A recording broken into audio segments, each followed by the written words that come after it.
পরবর্তী অনুষ্ঠান ঢাকা থেকে রিলে করে আপনাদের শোনানো হবে। আসসালামু আলাইকুম। সন্ধে 7টা, বাংলাদেশ বেতার সিলেট। সংবাদ পড়ছি মোহাম্মদ ফয়সল উদ্দিন। জুলাই গণ অভ্যুত্থানে শহীদ পরিবার ও জুলাই যোদ্ধাদের কল্যাণ ও পুনর্বাসন অধ্যাদেশ 2025-এর বিধিমালার গেজেট প্রকাশ করা হয়েছে। গেজেট অনুযায়ী স্বীকৃত শহীদ পরিবারের সদস্যরা এককালীন 30 লাখ টাকার সঞ্চয়পত্র ও মাসিক 20,000 টাকা ভাতা পাবেন। এছাড়া আহতদের 3 ভাগে ভাগ করা হয়েছে। এর মধ্যে অতি গুরুতর আহতরা এককালীন 5 লাখ টাকা ও মাসিক 20,000 টাকা, গুরুতর আহতরা এককালীন 3 লাখ টাকা ও মাসিক 15,000 টাকা এবং সাধারণ আহতরা এককালীন 1 লাখ টাকা ও মাসিক 10,000 টাকা ভাতা পাবেন। গেজেটে বলা হয়েছে, জুলাই গণ অভ্যুত্থানে শহীদ পরিবার ও জুলাই যোদ্ধাদের কল্যাণ ও পুনর্বাসন কার্যক্রম তদারকির জন্য কেন্দ্রীয়, জেলা ও উপজেলা পর্যায়ে কমিটি গঠন করা হবে। সরকার গত 17 জুন জুলাই গণ অভ্যুত্থানে শহীদ পরিবার এবং জুলাই যোদ্ধাদের কল্যাণ ও পুনর্বাসন অধ্যাদেশ 2025 জারি করে।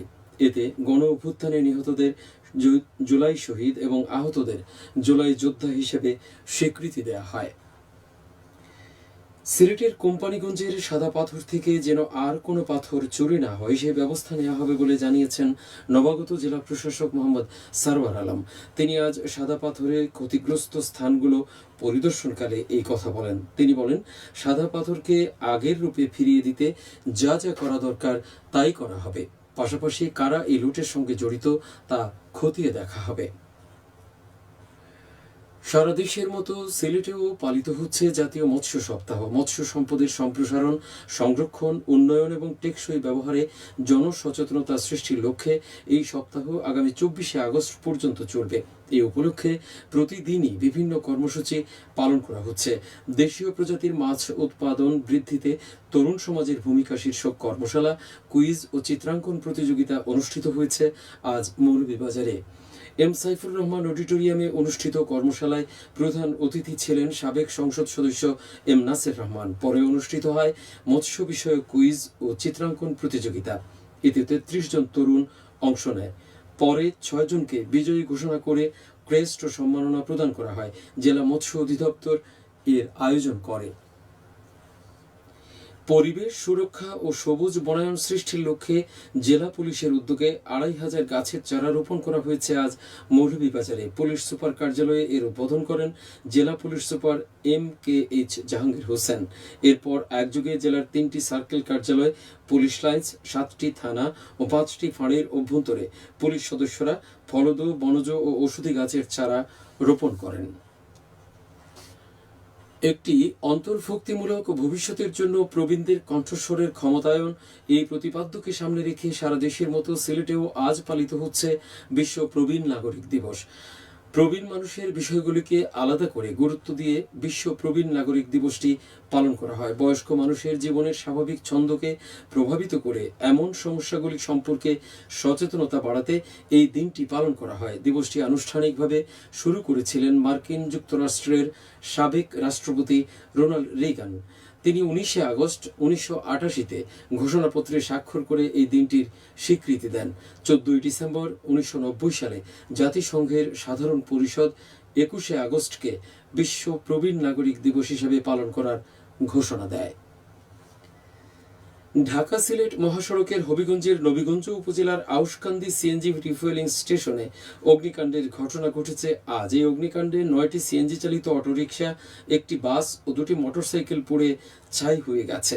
সকালে সিএনজি রিফুয়েলিং স্টেশনে একটি পুরনো বাসে গ্যাস ভরার সময় হঠাৎ আগুন ছড়িয়ে পড়ে। মুহূর্তেই আগুন আশেপাশে রাখা গাড়িতে ছড়িয়ে যায়। খবর পেয়ে নবীগঞ্জ, বাহুবল ও ওসমানীনগর থেকে ফায়ার সার্ভিসের 3টি ইউনিট গিয়ে প্রায় 1 ঘন্টা চেষ্টা চালিয়ে আগুন নিয়ন্ত্রণে আনে। খেলার খবর, ক্রিকেট। বাংলাদেশ নেদারল্যান্ডস টি-20 সিরিজ সামনে রেখে সিলেট আন্তর্জাতিক ক্রিকেট স্টেডিয়ামে অনুশীলন শুরু করেছে স্বাগতিক বাংলাদেশ দল। গতকাল থেকে শুরু হয়েছে এই অনুশীলন। এরপর সিলেটে অনুষ্ঠিত হবে 3 ম্যাচের টি-20 সিরিজ। 30 আগস্ট, 1 ও 3 সেপ্টেম্বর ম্যাচগুলো অনুষ্ঠিত হবে। এর আগে 26 তারিখ 2 ভাগে ভাগ হয়ে ক্যাম্পের ক্রিকেটাররা একটি অনুশীলন ম্যাচ খেলবে। ক্যাম্পের বাইরে থেকেও 6 থেকে 7 জন ক্রিকেটার থাকার কথা রয়েছে। এদিকে বাংলাদেশ সিরিজে খেলতে আগামী 26শে আগস্ট আসবে নেদারল্যান্ডস দল। খেলার খবর ফুটবল। সিলেট জেলা প্রশাসক গোল্ড কাপ টুর্নামেন্টের আজকের খেলায় জয় পেয়েছে ওসমানীনগর। জেলা স্টেডিয়ামে তারা টাই ব্রেকারে 1-0 গোলে গোয়াইনঘাটকে পরাজিত করে। একই ভেন্যুতে আগামীকাল সিলেট সিটি কর্পোরেশন ফুটবল দল মুখোমুখি হবে গোলাপগঞ্জ উপজেলা ফুটবল দলের। সবশেষে আবহাওয়া। রাত 1টা পর্যন্ত পূর্বাভাসে বলা হয়েছে সিলেট সহ পার্শ্ববর্তী এলাকায় আজ কোনো সতর্কবাণী নেই এবং কোনো সংকেতও দেখাতে হবে না।